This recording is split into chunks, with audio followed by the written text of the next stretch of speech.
Hello, everybody. I am Eve the Empath, your spiritual transformational specialist.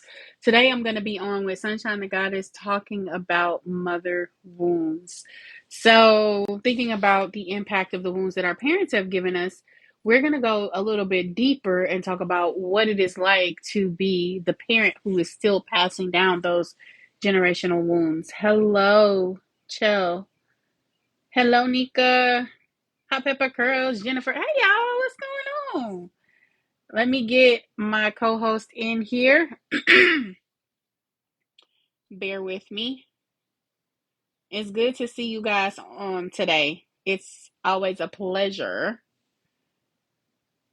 And I'm looking for her. Let's see. Co-host search.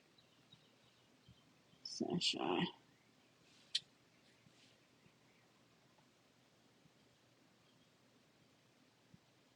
I don't see. It's not letting me send her the invite. She's not on live yet. Thank you so much. It's good to see y'all. There we go. Um, let's see. I don't want you to be.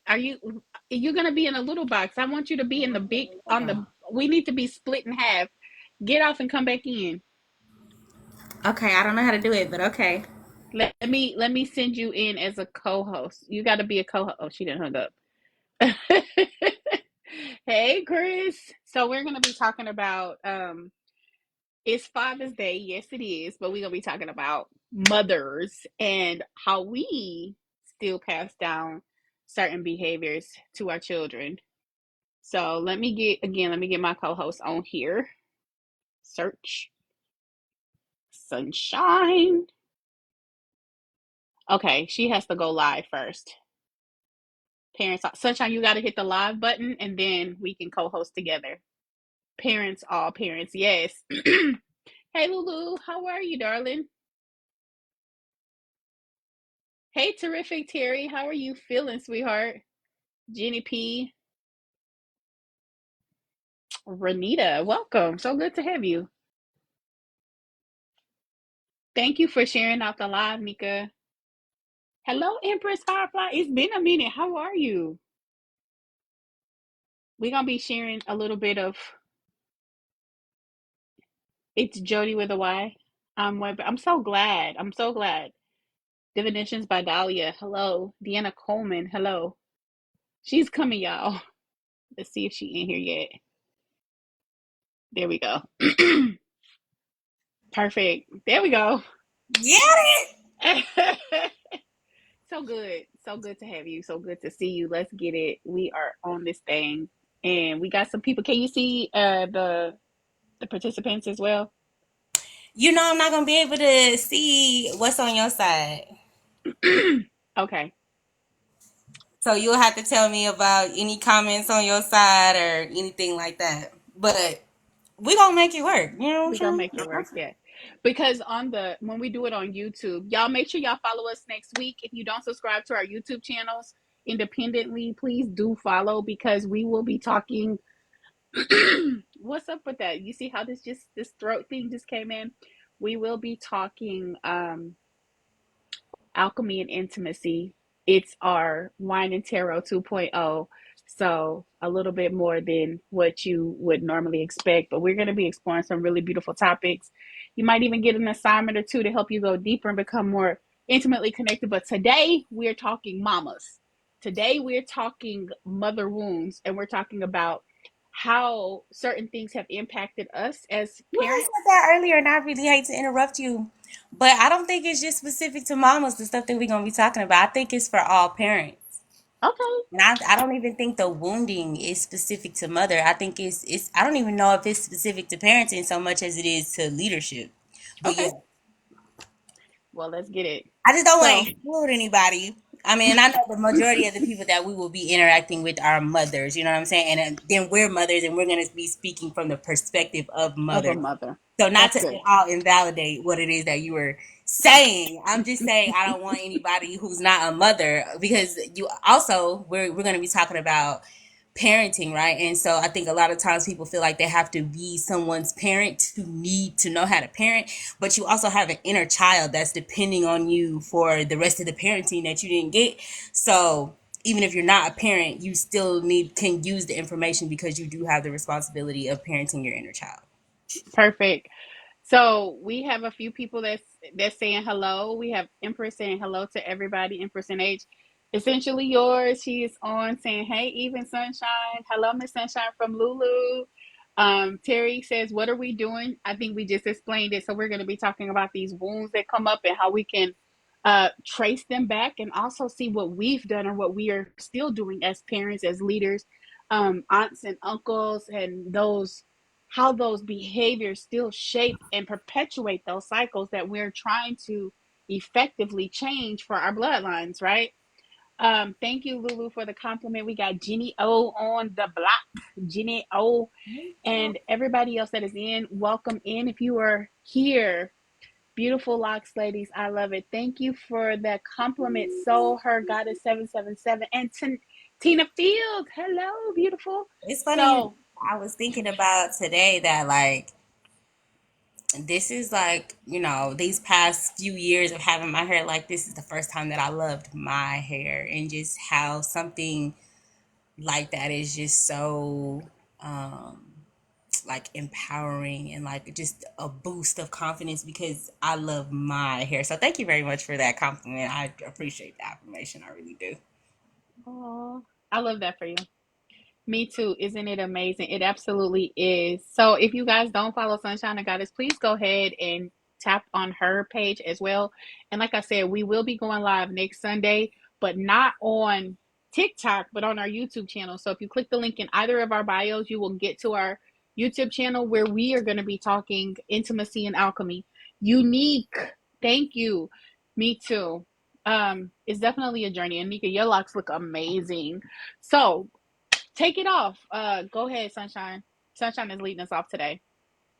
Okay, so a few I guess it wasn't that long ago. I was gonna say a few weeks ago, but it really is just a few days ago. 'Cause time is an illusion, though.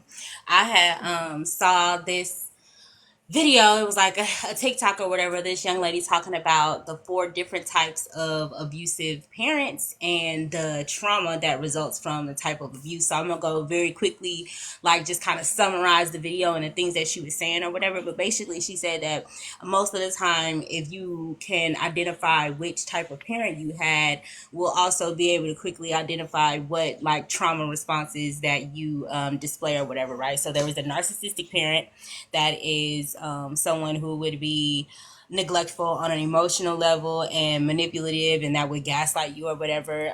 The trauma responses that you would typically have is going to be to always be emotionally monitoring other people and trying to determine like how other people are feeling, and that is going to lead to self-abandonment, right? Because you believe that it's safer to care for the other people around you as opposed to caring for yourself. And then the second type was going to be dismissive, right? Someone who is emotionally or sometimes physically neglectful. That kind of make you feel like parenting is a burden or a chore, or like it's something extra that they have to do that they don't necessarily enjoy. That type of trauma that would be produced because of that type of relationship would be like not being able to identify, recognize, and validate your own feelings. It would also cause you to be like dismissal of your emotions and the way that you feel, and then cause you to neglect yourself, right? Because you had a parent that was neglectful or dismissive of your feelings. The third type was an explosive parent, right? Where you never know how they're going to respond or when they're going to be set off or what's going to set them off, and you tend to experience some emotional either abuse and or neglect, and generally the trauma response is going to be having difficulty standing up for yourself and expressing your emotions in a healthy way. And then the fourth type of parents is the kind of parent that you had to be the parent for, like you had to parent your parent or whatever, and you're because they weren't capable of parenting. In some aspect, it may have been emotional, physical neglect.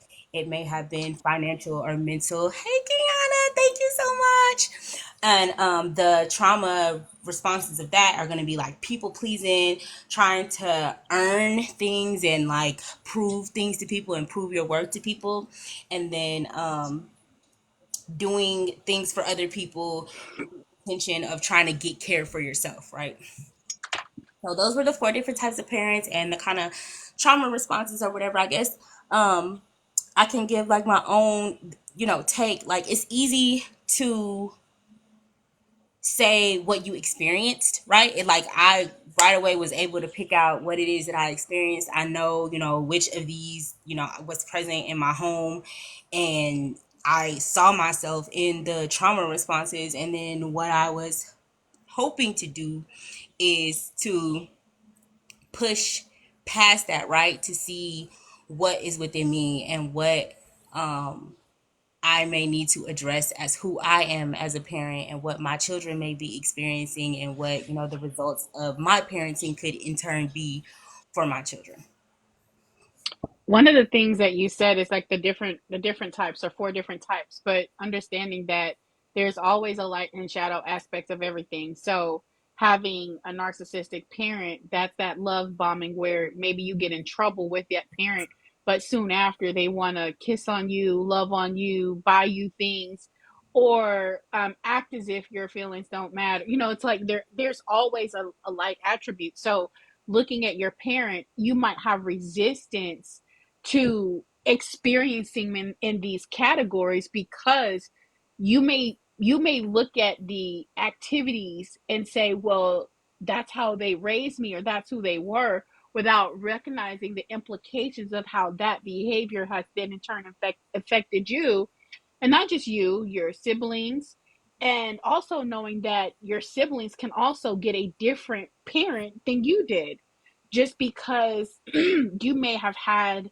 a parent that may have been explosive doesn't mean like maybe the youngest child would have experienced the explosive parent. Perhaps that parent could have been explosive because of conditioning from their mother, and so they related to girl children a little bit different than the way they related to boy children. And as a result, you all will have totally different experiences of these parents. And that in itself causes conflict because now you guys are having conversations and talking about your experiences. And one person says, well, I didn't experience that. That's not what happened in our childhood. And now you feel like you're being gaslit by your own siblings, or they feel like you're gaslighting them because your experience from those parents are completely different than the experience that each other, I hope that makes sense, each of you guys have. And I can use myself as an example. Hey, loving me more, the hourglass queen, thank you for the follow. I can use myself as an example. I don't know which one of these parents I am. I'm gonna say I ain't no narc, but um I know that some of my children feel that I'm dismissive, and they've also experienced my explosive side. And I don't think I've ever had to I've never been the type of parent where my kids had to parent me, but I have been the homegirl parent where all of their friends thought I was the cool mom. I was the understanding mom. And I was, but I also had an explosive side, and I also have a dismissive side. And my children all experience me very differently, but I made a conscious decision with my younger two to rear them slightly differently than I did my oldest child. My oldest child received spankings. She received punishments that were, I feel like, extreme at times because that's how I was raised, and I wanted to raise a good child.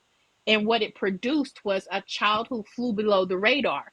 She knew exactly what she could and could not do to be seen in that way, so that she didn't get punished with whoopings or, whatever she saw her siblings get. And she was the oldest. She also took on a lot of roles like cooking dinner when I had to work late. She had to watch her younger siblings when I had to work late or if I had somewhere to go.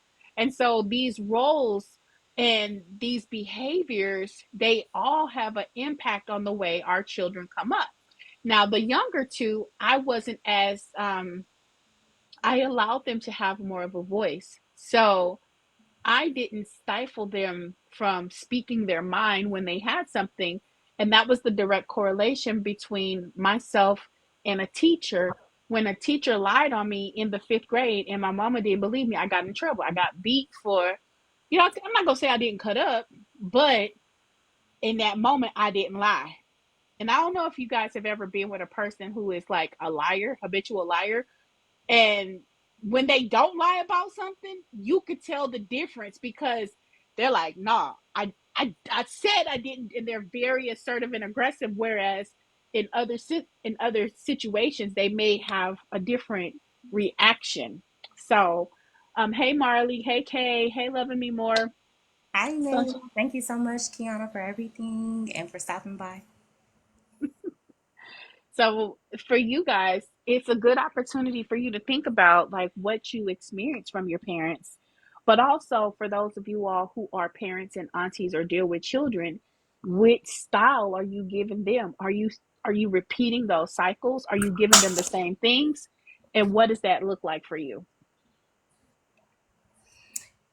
When you were talking about different children in the same home having different experiences, I wanted to hone in specifically on that narcissistic family unit, right? Because in a narcissistic family unit, there tends to be a scapegoat, right? There is one child who gets to see all of the narcissistic qualities of the parent, and the parent treats the other children like the golden child. And a lot of times, the other children think that the scapegoat is ridiculous and crazy, but then when the scapegoat removes themselves from the situation or the home, then everybody tends to see a different side of that narcissistic parent or whatever. And so you can be raised in the same household and have a completely different experience with the parent. And then same way, like Eve was talking about, like we can give our children different experiences based on like the phases that we are in life or whatever.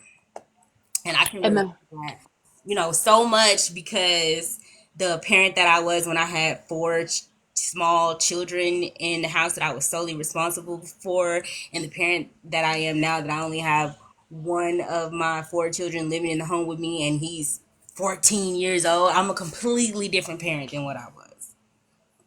Makes sense. And we change and evolve, right? That's part of our evolution to have one mindset. But if we ever stay in the same mindset, we essentially die in that mindset and it becomes a poison to us. So our goal is to work through the different energies and consciousnesses that we are born to and that we're exposed to. I know for me that I was born into a consciousness of self rejection, and I was born into a consciousness of not enough and an oppressive type of mindset, but also a spiritually connected.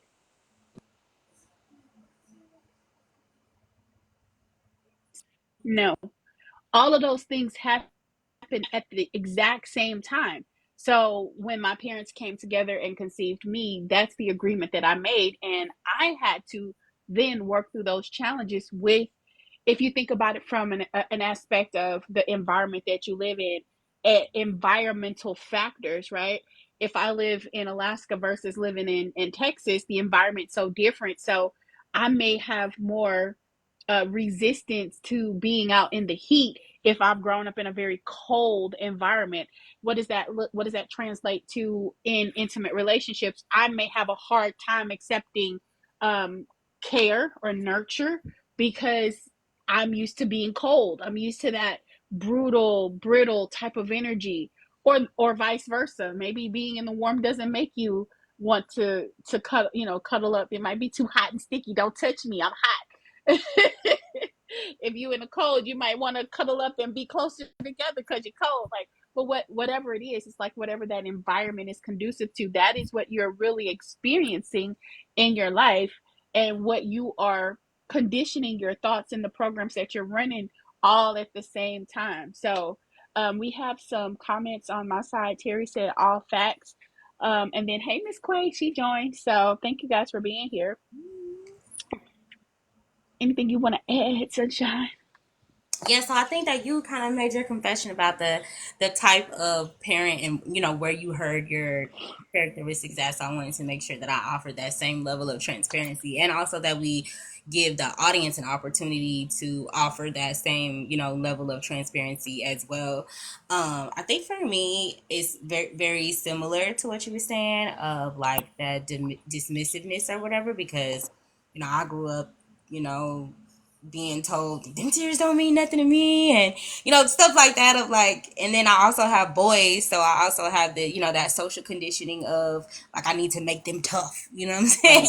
Right. I definitely gave space for them to have, emotion or whatever, but to like consciously sit down with each of them on a regular basis and check in with them emotionally, to be present enough to know when something is off, or if they had, a rough day and they may need someone to talk to. I can't say that I've always been that. And even like to this day, like with my children that are at a far distance away from me, it's just a little, I have to be very strategic if I want to be tapped into their emotional state from a day-to-day basis to be able to provide support to them. Like I would like to think that I have, transformed and express that transformation to my children in a way that they know that if they need me, they can come to me.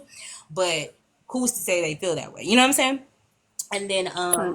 the explosiveness is definitely something that, I learned in the household that I was raised in. Like you come in and stuff is not how you want it to be, then you get it together. You know what I'm saying? It's like me, I don't really have any emotional attachment to whether or not the house is clean. Of course, I would prefer that, but I don't get like, dysregulated by it. But I would still act that out, right? Because that's what was modeled for me of like, this is how you get children to comply. And if your children are not being compliant, it's because you're not being hard enough. And so I would just blow up and go crazy, you know what I'm saying? See if I can get, but doing that over time, you realize that's not effective. And you know what I'm saying? And yes, it worked on me because I was horrified.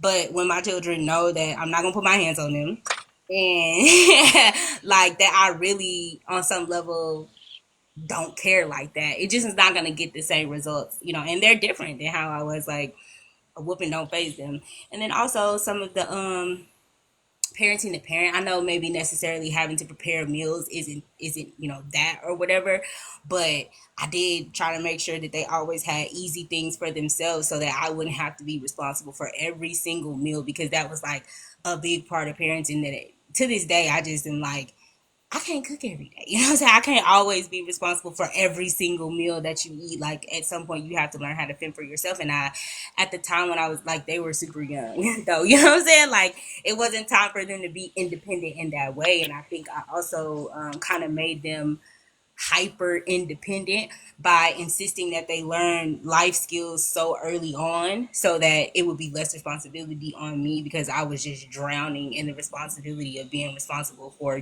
four small children by myself. I was like, look, ain't nobody else here. Y'all got to help me. That's an interesting perspective because, like, thinking about if it, hey, Hala, hey, Vera Montez, thinking about, hey, Sarah J, thinking about from a perspective of if you were socialized in a different culture, would it then be, you know, acceptable to socialize your kid in a sense that they needed to be more independent? At 3 years old or 4 years old or 5 years old, were those kids going out and watching their parents and preparing meals with their parents? If you were in a hunter gatherer, were the children also allowed to go with the parents or the mother or the father?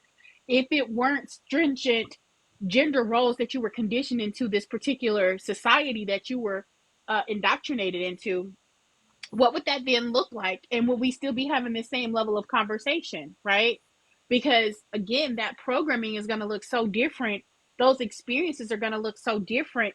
Even even when you travel across the globe, when you think about certain areas where having a multiple unit family is common, where siblings don't they only share one parent. However, there's this commonality where you still have to work together, and there might be some disconnection between the siblings, the parents.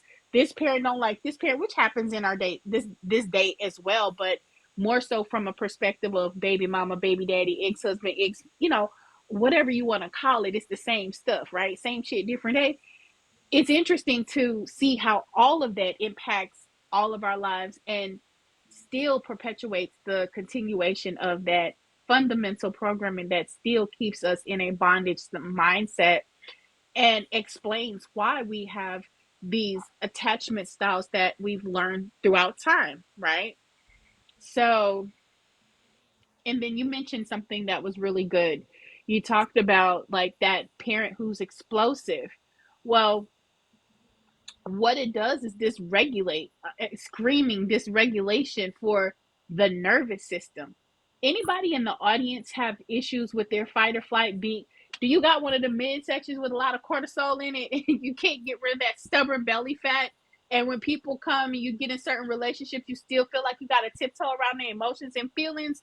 Or even with your parents, you're still afraid to have certain conversations because you don't want them to judge you. Jennifer says, me. Anybody else? What was the common parental style that you experienced as a child? And thinking about some of the things that we said, what behaviors are you recognizing in yourself? What is the continuation that you feel? Hey, him the poet. Well, thank you for being here. Hey, Janice.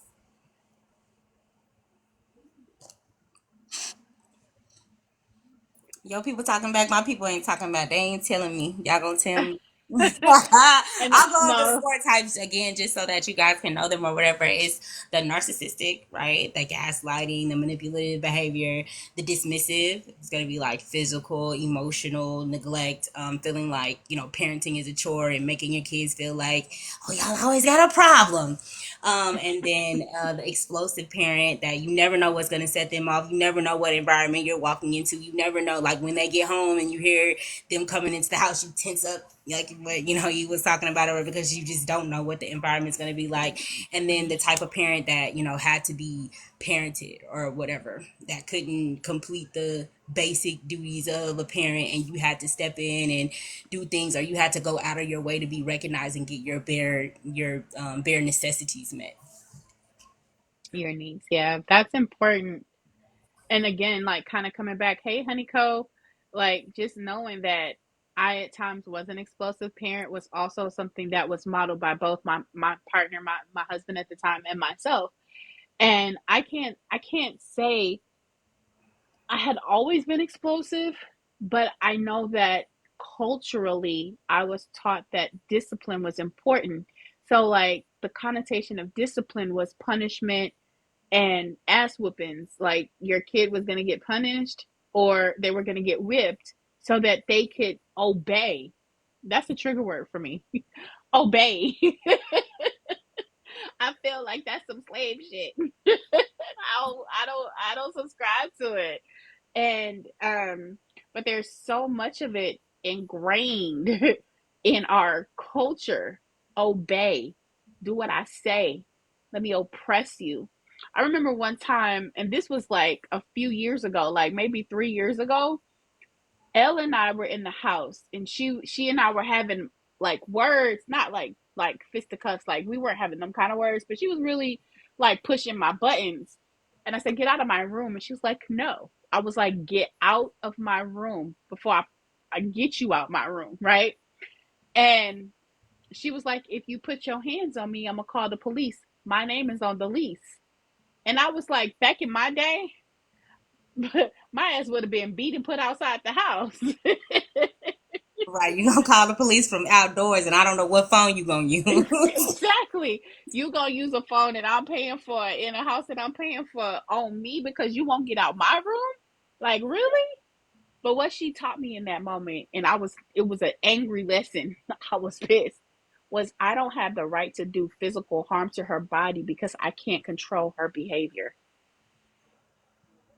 Now I could have did some other things, but because I did not have physical control over what she was doing with her physical body, it did not give me the authority to do her harm, to invalidate her feelings, to belittle her, to disrespect her, to oppress her.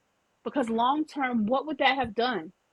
But then when you think about when they were children and they're learning and they're discovering and they're asserting their will, that takes us back to the four agreements when the dream is the dream of domestication is imposed on all of us, and eventually we want to please our caregivers, so much so that we lose our own identity and we search outside to find it, which is why most of us are doing this healing work.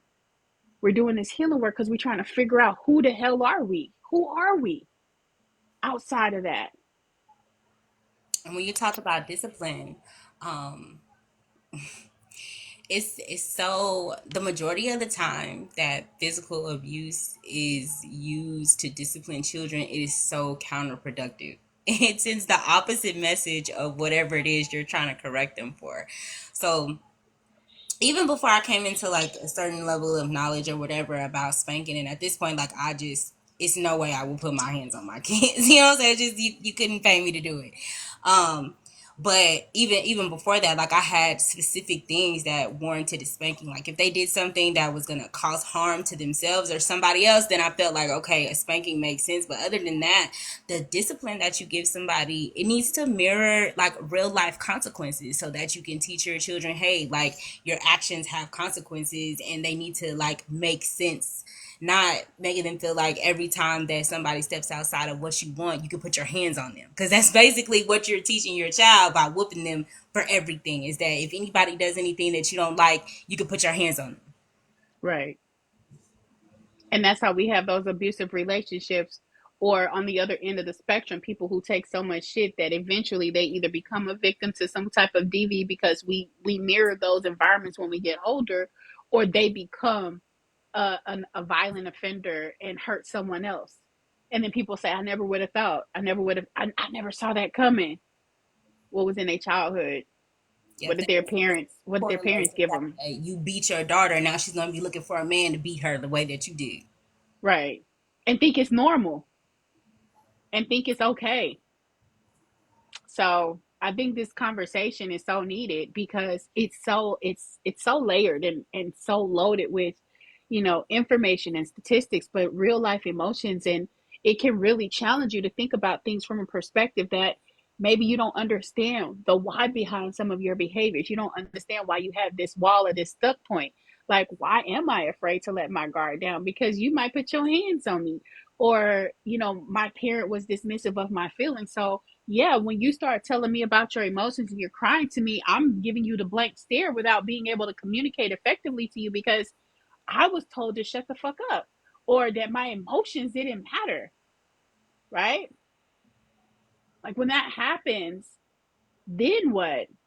Or even the opposite extreme of that, you're crying and telling me what's going on with you, and I can't regulate myself because you're dysregulated, and now I'm sharing in that dysregulation with you. You know what I'm saying? Of like, it's a similar response of like, nobody ever taught me the appropriate way to regulate myself, so there's no way that I will be able to be of support to you in those moments. Right.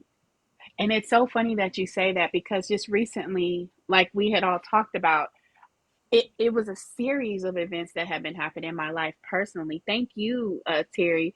A series of events that have been happening in my life, right? My cousin, my mom, we had a loss of power, which isn't a big thing, but it is a big thing because if you think about the spiritual implication of a loss of power and how that shows up in your life, everything is relative.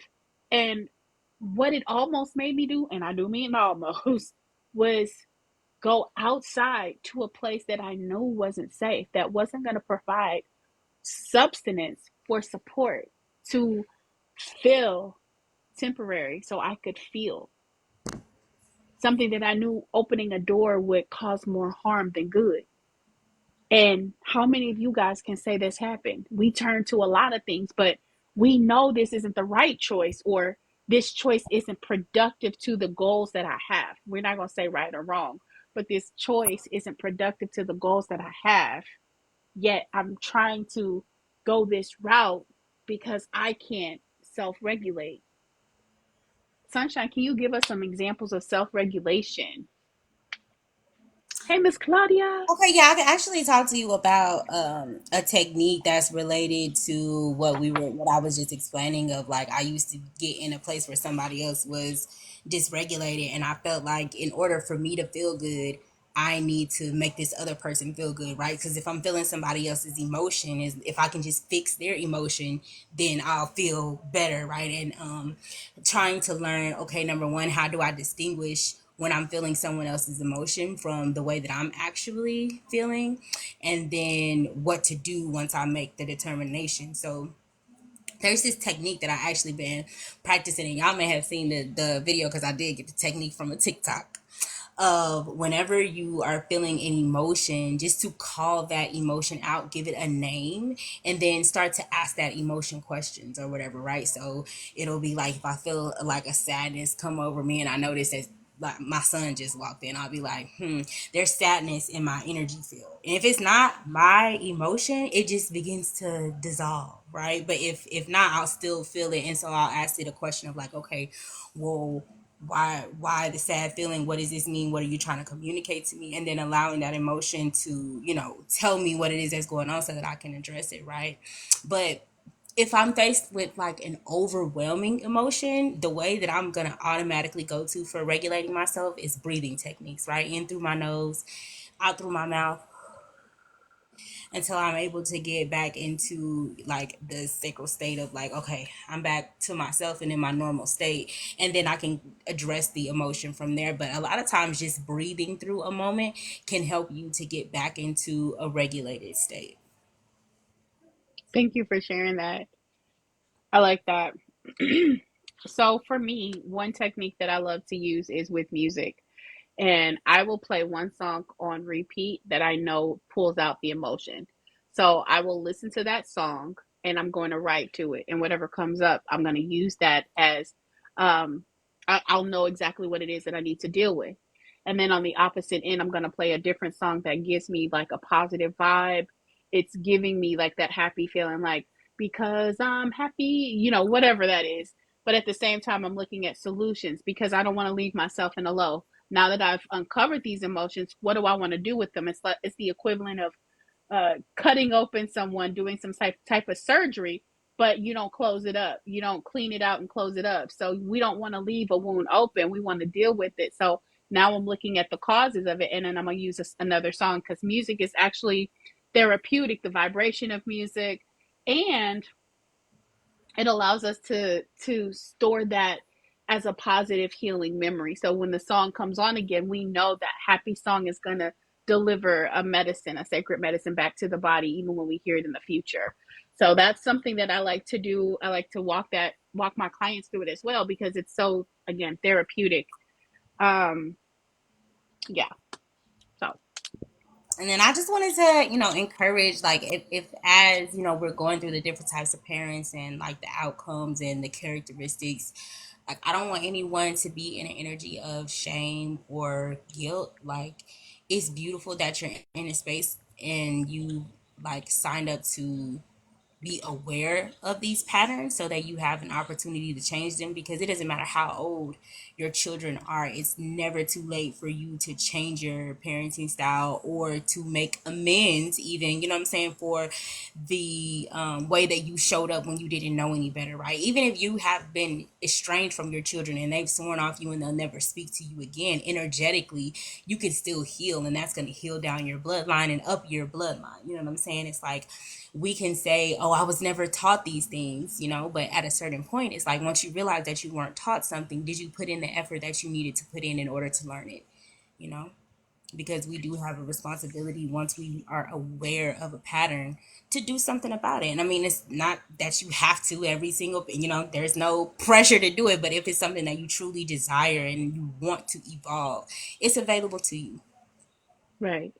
And you'll tell if it's a common theme because you'll attract partners that exhibit the same behavior when you're trying to make them be accountable for their actions and they don't do it and you mad about it and it's like, okay, you don't see what you did here and you recognize it, or they recognize it but they still keep going back to the same pattern and they say, well, that's how I am. That's them drawing a line in the sand saying, I am in this particular time space reality, I am unwilling to change. That's okay. However, do you want to do the same thing? Do you want to perpetuate that same cycle? And if so, go and stick with them.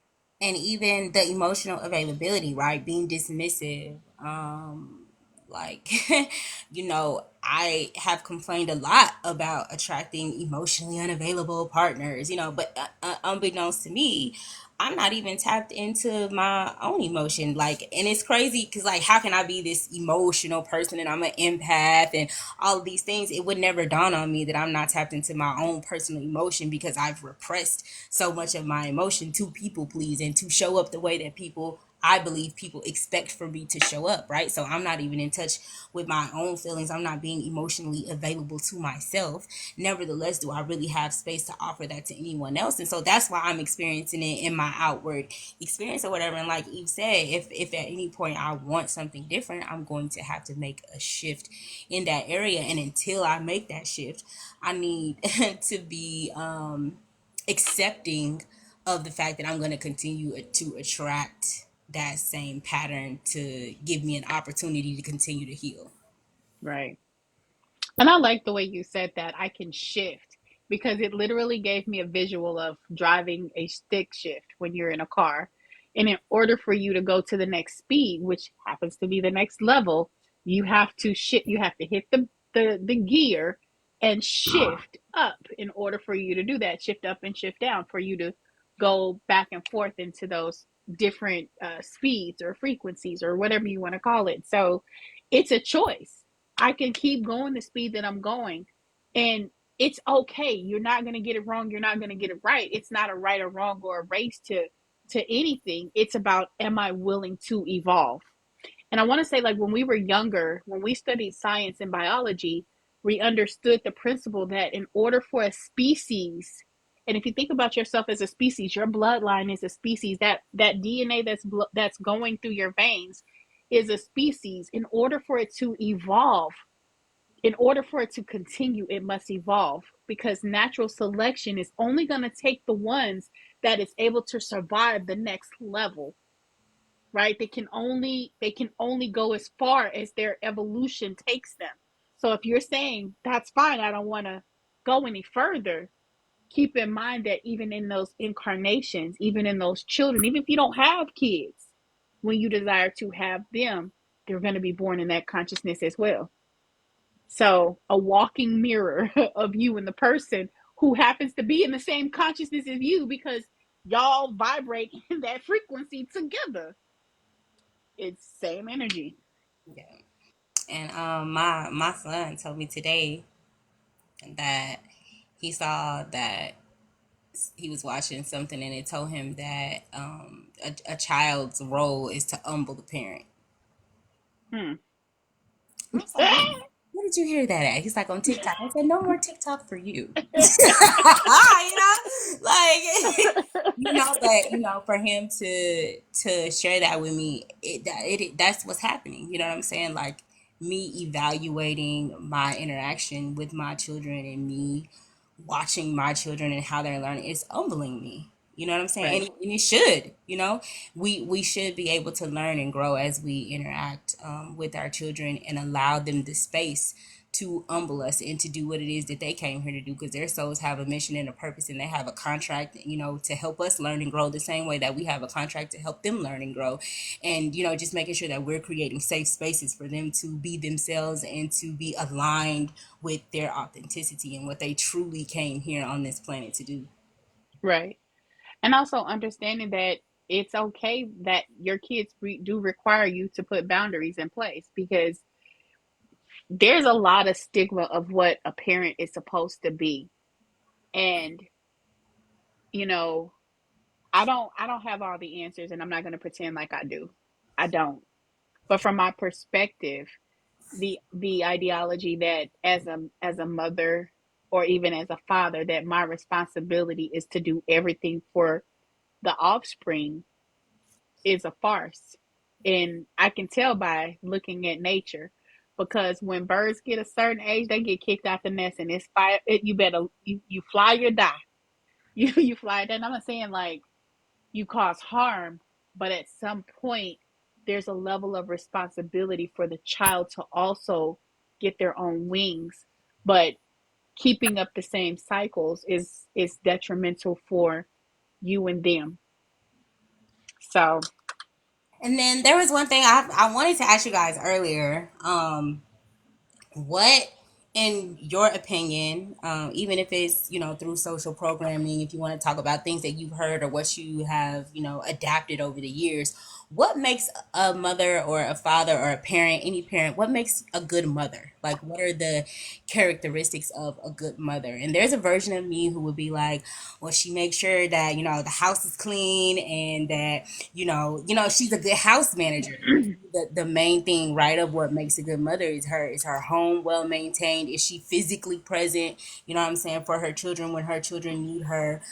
Those are the things that I would characterize that, make a good mother. When I was a young mother, I was like, as long as all the bills is paid around this long and it's decent for us to live in, then, I'm doing a good job. And that's kind of just what I thought. And I also felt like I couldn't complain about my parents because of the physical environment that they provided to me was so much better than a lot of the people that I had access to. Even the emotional environment was so much better, because they're were ways in which I couldn't be myself, but there were a lot of ways in which I could be myself that my other friends didn't have the privilege, or, their parents weren't present. And even though I was getting spankings and, I had, marks as a young child on me, like there were some people who parents was hitting them with brooms and extension cords and all kind of stuff. So I just felt like I didn't have room to complain about anything, or I didn't even know that I was abused until I was in therapy, and I was damn near 30.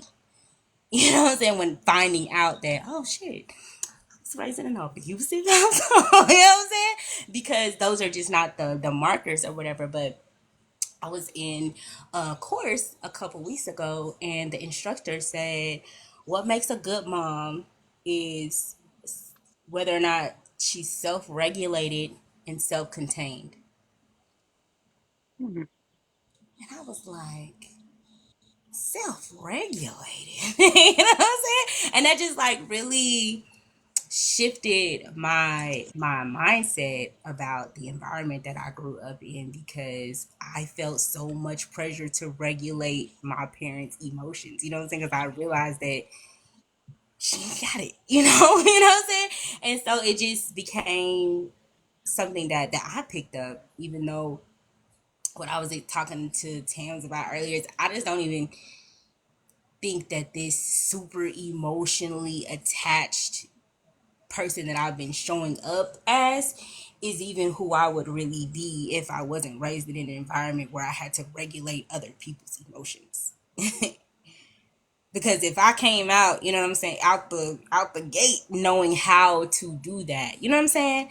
Like I just don't think that I would be as emotionally attached to as many things as I am if that hadn't been modeled for me, I would say. You know what I'm saying? So I am working very hard to just decondition that, and to also notice how it's showing up in my parenting and what I've taught my children to emotionally attach to, because they saw me emotionally attached to things that don't necessarily need an emotional attachment. So I just thought that that was very interesting that she said a good mom is self regulated and self contained. And the way that I would describe being self contained is I am defined by myself, I am validated by myself. You know what I'm saying? I don't need anything outside of me to confirm my identity or to validate me. Like I am self contained. That's beautiful. I think that that's something that we could all kind of strive for, because we assume by looking at the different parenting styles that it means that our parents were bad people.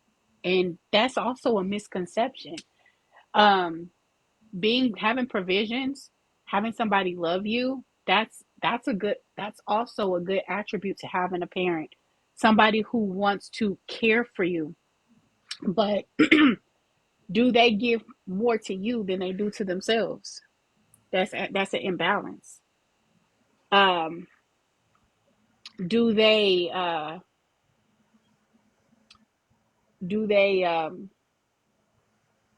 force their emotions down because they don't want them to be seen?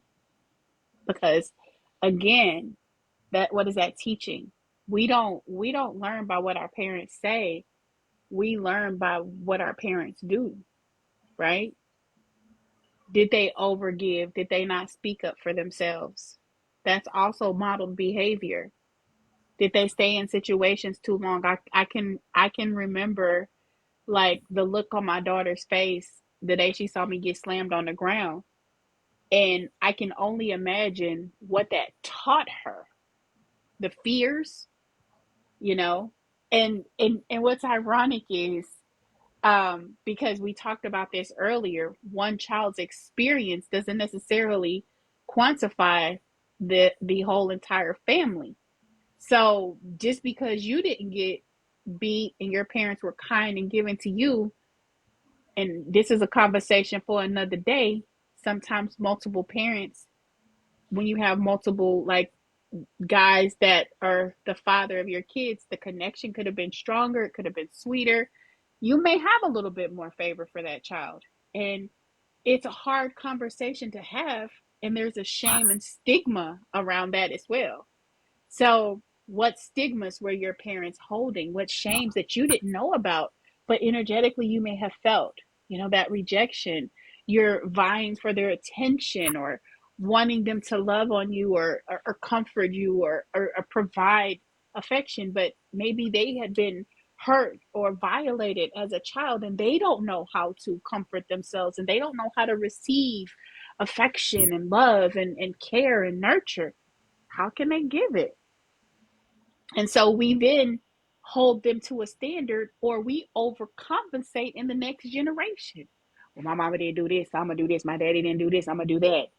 But what about the things they did right? We forget. We might skip some of them steps, some of them things, those fundamentals that they needed, those foundations. And then we want to blame shift instead of looking at it from a perspective of they only did what they knew. They only did what they knew. It doesn't make it right. It doesn't make it wrong. It made them human in an experience doing the very best that they could with what they had. And each relationship fed them differently. Go ahead. Come on. I'm just saying it's so important that we're able to live in that duality for ourselves of like my parent did the best that they could and it wasn't everything that I needed and I'm doing the best that I can, but potentially it's not everything that my child's need and let all of those things be true at the same time. At the same damn time. And there's nothing wrong with that. And if you open up your space, your heart center to receive that at the same time, my parents caused harm, but they also caused love. Isn't that what we call a narcissist? They cause harm, but they also do some good things too, right? That love bombing felt good for somebody who ain't getting it. When you in a drought and somebody offering you some water, that water feels good. Even if they withhold it from you for 30 days after that. And you gonna remember in that time of need, they gave me that water though. Well, yeah, they didn't give it to me 30 days after, but when I really needed it, they gave it to me. That's a real thing. And then honoring the fact that these experiences that we're having, we contracted to have these experiences. Like my ancestors always reminded me anytime I want to hold a grudge or be upset about something or have some unforgiveness, they're like, this, you signed up to come here and do this. You know what was up with this bloodline before you got here. Is you gonna heal the bloodline or what? Is you gonna heal the bloodline or what? Like we telling you what need to be healed. We telling you what lives within you, what lives within your children, what lived within the line before you. We told you like 3 generations up what we was dealing with. Is you gonna heal it or not? Right. So we got 16 people on here. What's one thing you want to heal in your bloodline? What's one thing you see in your bloodline that you need to heal? Hey, Perks of Alchemy. What's one thing in your bloodline? Don't be shy. There's no judgment here because judging anybody who judges you is really projecting that judgment from themselves. So no harm, no foul. We gonna get y'all right though. I promise you. We gonna make sure that before we leave this planet, you are gonna feel so empowered and you are not gonna be holding on to shame and guilt. I don't care who you are and where you came from, we got you if you do the work. We can't do it for you, but we can damn sure help you get there. Finances and communication. Thank you so much. What about communication do you want to heal in your bloodline? Who else?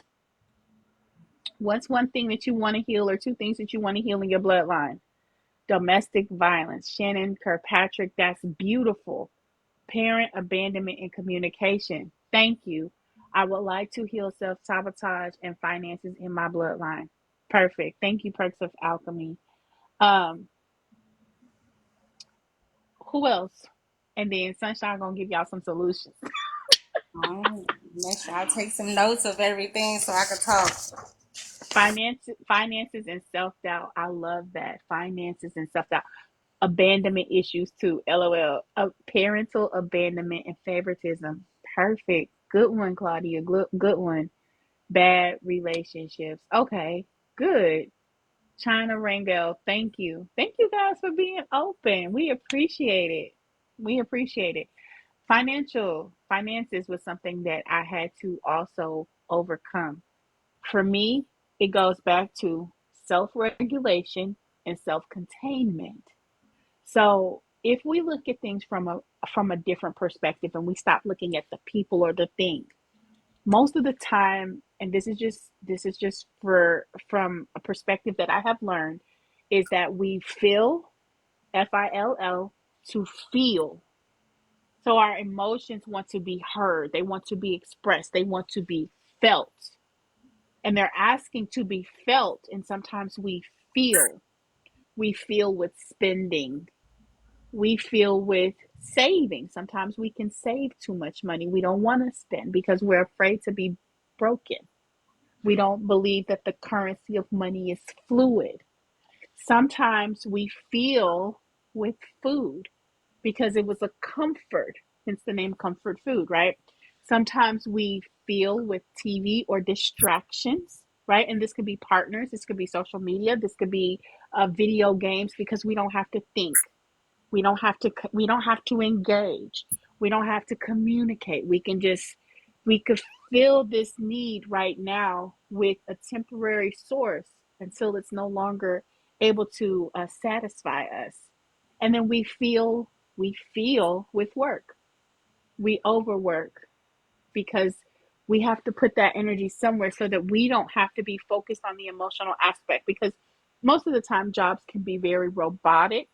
They can serve a purpose. We feel like we're doing something that gives us purpose, or at least providing us with some sort of money or currency or whatever. So if I understand what I'm trying to feel, what is it? And you ask yourself, what am I feeling openly? What am I feeling? What am I feeling? Okay, I have a lack of communication. Okay, I don't know how, my throat's closed.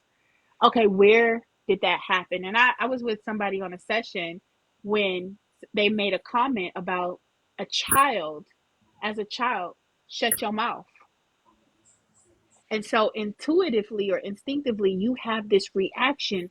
Don't talk to me like that. It can go that way, or it could be the opposite, where you never speak up for yourself, because it could express itself in a couple of different ways. So a parent telling you shut your mouth, isn't that, no, that was fix your face. She gonna talk about fix your face. Shut your mouth. Or you getting a spanking and getting a spanking and you're crying, and they say hush your mouth. Or you're trying to have a conversation with your parent and they tell you to be quiet or smack you in your mouth. All of those are ways that we have a loss of communication, and it stems from oppression. In that moment, we felt powerless. So we can take the extreme measure of being argumentative. What is that? Explosive, right? Or we can be dismissive. Um, okay, so I'm gonna finish these and then I'm gonna give it over to Sunshine. So I'm gonna reread these so she's on cue. So we have finances and communication, domestic violence. I can talk about that too. Um, Parent abandonment and communication. Communication is a very key theme here. I would like to heal self sabotage and finances in my bloodline. We also have finances a second time, maybe the third time, and self doubt, abandonment again, parental abandonment, and favoritism. And that's a really big one, because that too is a real thing. And a lot of kids get gaslit into saying, their parents saying, I don't have a favorite, but energy don't lie. And then we have bad relationships. And then Kat says abuse in all categories, mental, emotional, and physical. Tim said Tina says communication and finances. You got it, mama. Let's go. Okay, so I'm gonna start with the. I feel like you would really address the finance piece, right? But I'm gonna just say a lot of times that's just about the difference in your mindset, and that you just need to do work around your mindset and what you believe you're worthy of, what you believe Mm-hmm. is possible. Sometimes just exposing yourself to other lifestyles, like up close and personal, can be a solution. So you can simply do something as simple as like, Spirit, can you surround me with people who have financial freedom so that I can adapt those qualities that they have, right? Because it's seldom about anything other than what you believe, right? Because that's fueling your actions, the positions that you believe that you're worthy of. It's a mindset that's around what you think of yourself. Your reflection is a your money is a reflection of your personal opinion of yourself, right? um, for the domestic violence, that I wanted to hit on that piece. Generally, every time that I see domestic violence being a part of a relationship or a family dynamic, it has so much to do with power dynamics and control. And when people do not feel like they have control of themselves, they are gonna tend to try to control other people to have that sense of power, right? And so that's where the domestic violence issues come in. So um, I would start studying power dynamics, maybe 48 Laws of Power will be a good read for you, something for you to understand how people that are hungry for power go about getting it. So that you can be able to recognize when someone is trying to take your power, and then also so that you can recognize what your circle of control is, what you can actually control, what you can influence, and what you just gotta accept. You know what I'm saying? That can help a lot with that domestic violence. I know for me, the domestic violence in my home was very much centered around the possessiveness that I had and me trying to control my partner and keep them from going outside of our relationship, when that's nothing that I could have ever controlled. Like, that's a decision that my partner had to make for himself, and then I just needed to accept that decision and move accordingly instead of trying to control him. And then I never end up getting my needs met. To be quite honest, like, we wouldn't have gotten to that point had we just accepted one another and we weren't trying to control one another. I Before was you leave, oh don't leave the domestic violence. Stay there. even with the children, right? It's about that control thing. So the video that I posted today, where the lady was like trying to explain to her child why this person told her to fix her face, right? The child was like, I don't understand, I was angry, why can't I look angry? And she was like, what I wanted to tell my child was that the reason that you can't look angry is because the adult that you're in company of feels like your being angry lends to the quality of their leadership. And so there must be something wrong with that, that person is something wrong with them. And so that made them angry. And since they can't control their anger, they wanted to control yours. So just making sure that as we're requiring things of our children, that it's not from a place of, oh, I want to control this child. Even like, I have to watch myself around things of like chores, right? Like, I feel like my child has the shortest chore list ever known to man. And so sometimes I do get a little frustrated, like, why is this stuff not done? I am very conscious of, if I go and I see something not done, that I don't just pop off and be explosive in that moment, that I give myself some time and some space to be like, he's a child, he don't give a fuck about this shit. I know it's super simple to me, out of his purview, not his concern, something that he needs to be continually reminded of and taught to do, and values that need to be reinforced and continually instilled in him, and shift my mindset to, I told this nigga to do these dishes and he didn't get it. All he got to do is wash the dishes before he go to bed. And being gracious and understanding and kind to him in the way that I present the information. Like, I can be kind and still be firm and still deliver consequences without being mean, violent, controlling, or abusive when I speak to him. Like, there is a way to talk to people. That's good. You said values that need to be reinforced. So, giving examples of what happens when you aren't taking care of a chore. And if you think about it from a perspective, because we learned this principle, how you do one thing is how you do everything, right?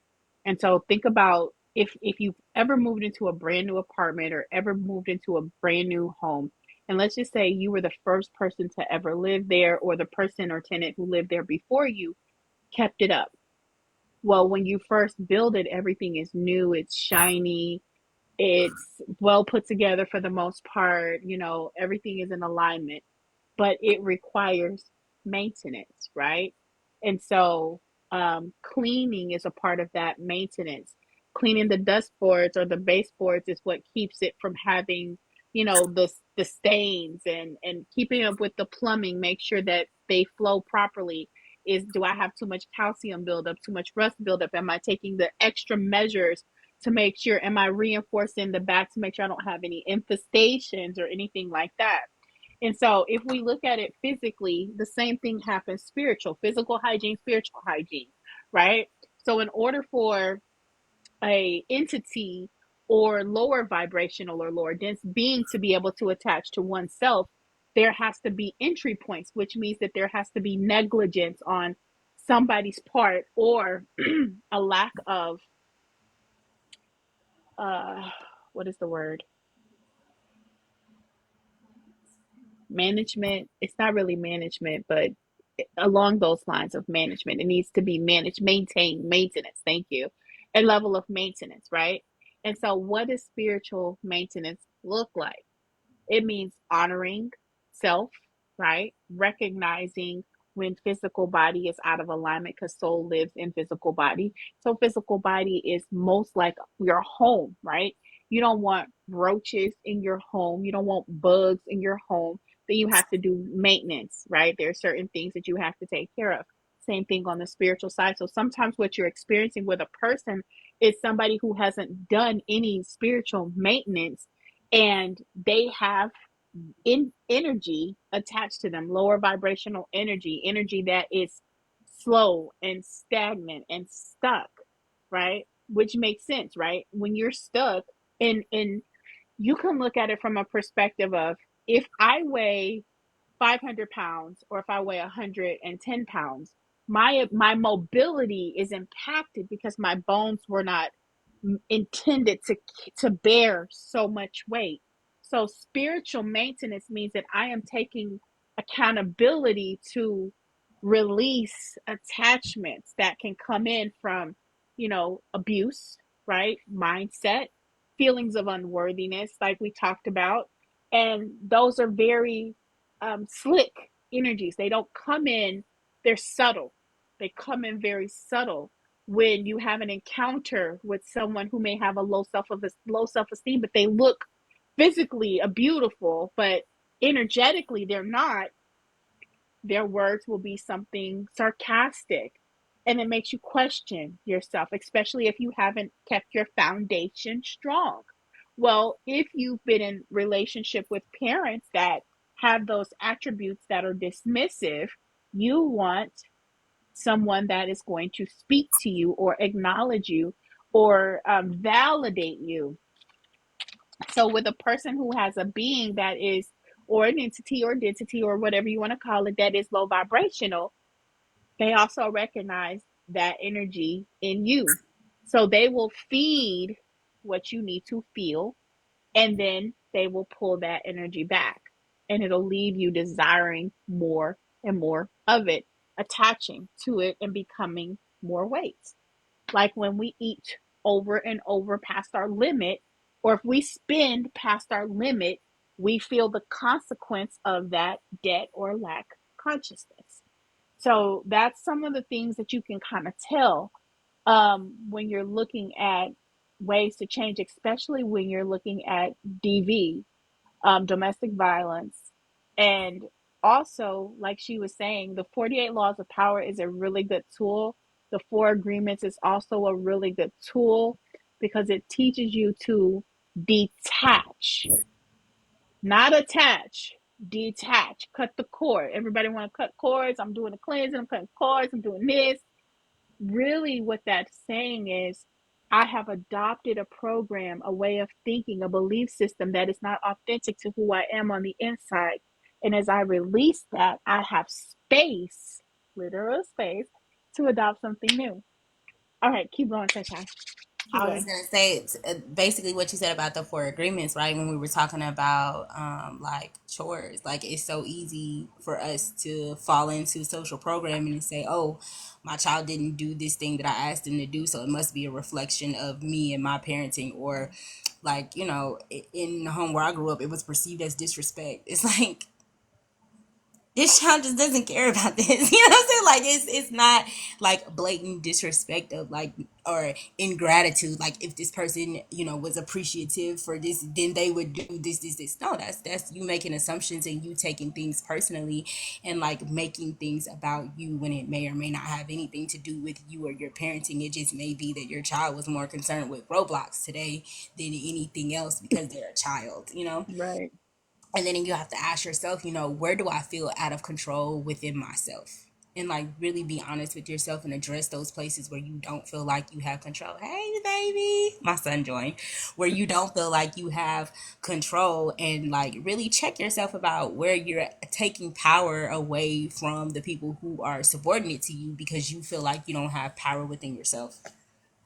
And then talk about favoritism, right? So when even I were working together on this piece, right? And we were talking about how sometimes the reflections that we see in different children, depending on how they show us the other parent, or sometimes how they show us ourselves, right? Just the kids are different. You react to them different. They have different energies. They have different astrological charts. Your energy is going to counteract differently with each of your children, right? And so just being able to say, yes, um, and be honest with yourself about which one of your children are easier to get along with. Like, you have to put in less effort in order to enjoy your time with that child. And it's okay. And it just kind of is what it is, and not beating yourself up about that. Because I think what society tells us to do is to deny that feeling, and to like, it's not okay to have that feeling. It's not okay to enjoy one person's company over the other, or to feel more at ease when one person than the other. And that's not it's not realistic. You're not gonna feel and engage with each and every person the same way. And so why would you expect to have two different children that were born at two different states of your consciousness, that have two different purposes in life, and expect for you to be able to treat them exactly the same? Otherwise, it's favoritism. You know what I'm saying? Like, so first of all, just reframing that within ourselves and making sure that we don't have unrealistic expectations for ourselves, and understanding that it's okay for us to feel different around and with our children. And there's no shame in that, and no guilt, that needs to be associated with that. That's going to help us to not then project that onto the children, because that's what the children are feeling. They're they're feeling the shame and the guilt that you have around the way you feel, and you're projecting that out, and then they're mirroring that back to you, right? And that's what's happening with the feelings of like favoritism, right? Because obviously, as a parent, you've done your best to make sure that you have equally given to your children and provided to them. And I think one of the ways of reducing the blow that children feel when there are differences made between each of them is being honest with them about the fact that you're honoring the differences between them, and the needs that they have are going to be different than the needs that their siblings have, and what's expected of them is going to be different than what's expected of their siblings, because they're different people with different purposes that need to learn different lessons while they're here in this experience. And I'm just here to facilitate those lessons as best that I possibly can, and like helping your children to not take things personally the way that you're interacting with them. But first, that's got to start with you, of you not having any guilt or shame about the fact that these are different people and I have to treat them differently because they're different. They're looking from the perspective of they are the child that felt, so that inner child has that expression of not being um not feeling the same or being treated the same. So also understanding that your parents differences between you and your siblings does not invalidate your goal and your purpose. And the last thing I want to add to that is that your parents are your portals. If you, it's still an attachment. So if I attach to the fact that I feel like my parent doesn't love me or didn't love me or had this feeling towards me or that feeling towards me, or they love my sister more, my cousin more, whatever, then I'm still adding, that's still weight, right? It's the equivalent of still eating those feelings and gaining weight and having an attachment until you get to be on the other side of that karmic experience. So if I look at my parents as portals, and I have this conversation with my nephew all the time because he feels that. He says that my mom treats my sister differently, and she may or may not. And if she does, her reasoning for doing so is really her reasoning. It has nothing to do with the individual child. But the fact that he feels that way, he chooses to have behavior that is counterproductive to what he's really trying to receive, which is acceptance, right? So if I look at my parent as a portal, it's like choosing which grocery store I'm gonna buy my food out of. It's the difference between going to Walmart and Target. When I go to Target, I might spend a little bit more money, but the baskets are going to work effectively and look clean, and they're going to roll properly. However, when I go to Walmart, I might see some people fighting in the streets and busting up some. Depending on which one, they're gonna have all my goods locked up, and I might not be able to get the makeup or the clean. The things are locked up. I can't get to them. I don't have the access because the environment that Walmart, or the frequency that that particular Walmart, or that Walmart carries, is different from the frequency of Target, where things are more accessible. And so looking at the consciousness of that person, when she had the two, maturity takes a role. She was a little bit more mature. She was a little bit older. All of those things. I think about me and the the consciousness that I felt as a young girl, and I became acutely aware of it when I was probably 6 or 7. That I felt like I didn't belong, like I didn't fit in anywhere I went. I felt this self rejection, and I can only imagine that a teen mom felt that. A young black woman finna have a baby, not graduated, not credentialed. Society says you got to be married, have kids before you have kids. Society says you need to have a good job before you have kids. Mama living with my mom, my grandmother, and all of the other things and self-esteem issues that she was having, plus the consciousness of my father. When I look at all of that from a spiritual standpoint, I have all of that running through my DNA. And if she's not able to overcome it and see it, then I damn sure should be able to, because I'm choosing a lifetime that gives me access to this information. So everyone on this live right now has a level of access that our parents didn't. They have a level of access that maybe some of them did, but others may not have had. There could have been cultural barriers. There could have been educational barriers. There could have been a lack of awareness, because shit, we just learning, right? For some of us been in the game for a minute, but others have been learning different roles and ways to model our behavior differently over time. So when I recognize that it doesn't invalidate who I am and my passion and my purpose and my goal in life, that it's just literally choosing a set of parents that gave me an intellect or an intel that I needed to progress the family's bloodline, it don't even matter no more. I give myself a key, I unlock the door, and I walk through a new portal. Because suffering is a choice. Like, we can choose to look at a circumstance and take it personally and make a lot of negative assumptions, and then consequently suffer because of those assumptions that we're making in the way that we're choosing to perceive a situation. Or we could choose another way to look at things. I know that, like, I can look at differences that are made between certain kids and honestly say, I really just think that it's because of perception. So if, for example, like, my mother would always say, oh, well, I didn't think you was impacted by the fact that me and your father wasn't together. You never said anything. I thought you was fine.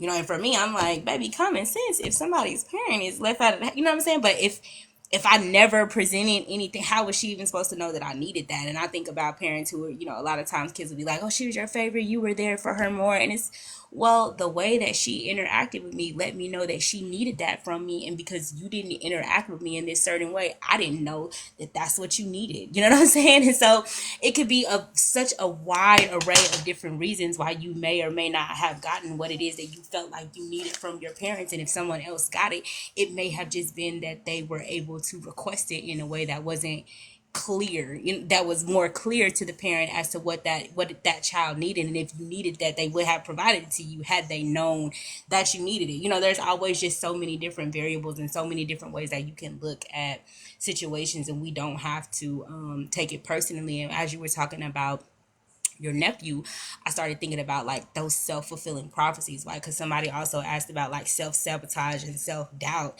It's like if you already have it in your mind made up that something is a way, then you're gonna project that into your experience, and it's gonna be that way whether it was that to begin with or not, right? Because if you have it in your mind and you have decided, oh, this parent feels this way about me, you're gonna start to interact with that parent as if they do feel that way about you. You're gonna start your brain is gonna start creating evidence, even if there really is none, to support that belief that you're holding. And then there's are things that are going to show up in your experience that validate that belief that you have within yourself or whatever, right? So if you're, at this point like an adult child and you're still having to interact with those family members, you might have to play a little delulu with yourself and be like, you know what, my parent loves me the same way that they love all of my other siblings. You know what I'm saying? They may not be expressing it in the same way, they may not have the capacity to express it the same way, but they love me. You know what I'm saying? And believe that within yourself, and then watch the interaction that you have with that parent begin to shift, because you have now shifted your belief and you're now projecting something different into your own reality, right? And so a very similar thing with self-sabotage. I think for me personally, my self-sabotage comes in a lot with just my self-discipline and my desire for freedom and not wanting to discipline myself, right? And so I will believe that I'm not capable of something because I have not in the past exhibited a certain level of discipline, right? But a hack that I have been using is to validate myself for the things that I do, for the success that I do have, right? So I don't give a fuck if it's I woke up on time.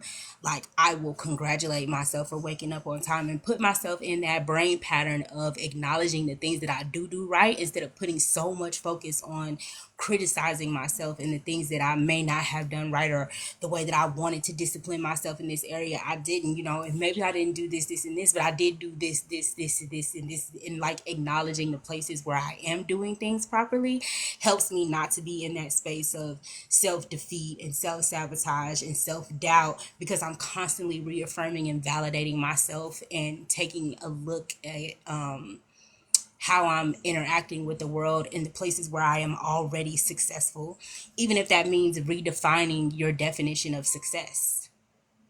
Because being able to still be alive and still be in this experience and get up from one day to another, that in itself can be perceived as success, if you want to perceive success that way, by the fact that you're just still alive and you have the ability to be.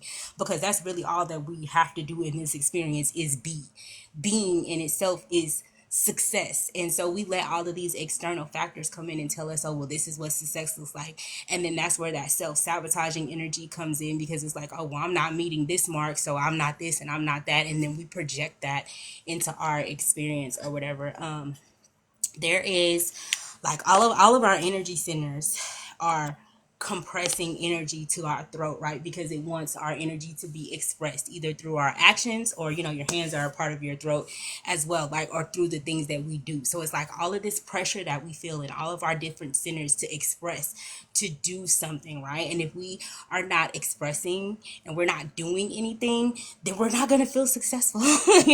And so sometimes a lot of times, to defeat those self-sabotaging patterns, you just need to find yourself doing something. You need to find yourself expressing. You need to find yourself utilizing the energy that is stored within you, that's crying and dying for an opportunity to get outside of you and be expressed. And then also to not like cave under that pressure, of because there is so much external pressure, even if it's just perceived, for us to do. But what pressure is coming from within? What from within wants to be expressed? What from within wants to be done or said? And removing some of those external expectations and really sitting with yourself and asking yourself, do I expect this from myself because of it being aligned with my purpose? Am I, unhappy with myself taking this step or not taking this step because I am now not in alignment with my purpose?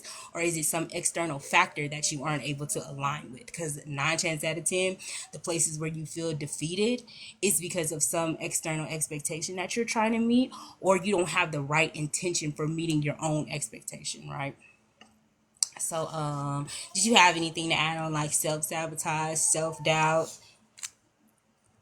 No, but I do want you to get to um communication, abandonment? parental abandonment, or that abandonment feeling, because abandonment issues came in a lot. And and we talked about DV, domestic violence, Only thing was left was physical, communication and abandonment. okay, mental, emotional, and physical abuse. But communication is a good one, and abandonment. Let's go to abandonment and then to communication. Okay, so